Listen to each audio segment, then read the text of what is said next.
lanjut. Pak Ustadz, tips cara mengikhlaskan. Mengikhlaskan itu yang pertama ya itu dia, kalau gue belajar dari ilmu agama yang gue harus ini, bahwa kita nggak akan pernah bisa lari ya dari yang namanya takdir. Itu makanya dari awal tuh kita harus tahu tuh ilmu kehidupan kayak gitu. Jadi ada perkara yang namanya takdir, tapi ada yang bisa merubah takdir, yaitu doa. Jadi gue bisa paham tentang kenapa doa bisa merubah takdir, apa yang dimaksud dengan takdir. Jadi pernah ada satu ulama pernah datang tuh ke dalam penjara menjelaskan gitu, sampai gue tangkep kayak seakan-akan gini.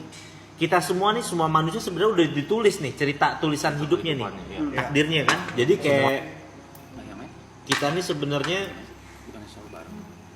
punya satu jalan takdir yang udah diceritain semua, kayak gitu. Kayak misalkan gue kalau seandainya gue bisa melihat catatan takdir gue, ternyata catatan takdir gue akan terus masuk ke dalam penjara. Cuma ketika pertama kali gue masuk ke dalam penjara, kan sering tuh gue ngeliat orang bolak-balik penjara tuh kan.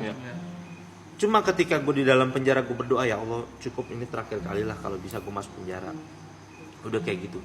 Gue nggak akan pernah bisa lari dari takdir gue, dari tulisan takdir gue yang gue di situ tertulis gue sering bolak-balik penjara. Cuma karena gue berdoa, Allah rubah jadi apa? Gue bolak-balik penjara untuk berceramah, untuk berdakwah. Iya. Kayak gitu kok. Daging nih. Jadi kayak begitu. Takdirnya tetap harus dijalanin. Tapi ketika dilawan dengan doa, jadi berubahnya tuh jadi cakep gitu. Iya.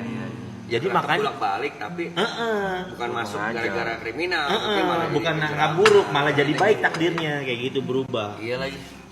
Iya. Makasih Pak Ustadz. Iya.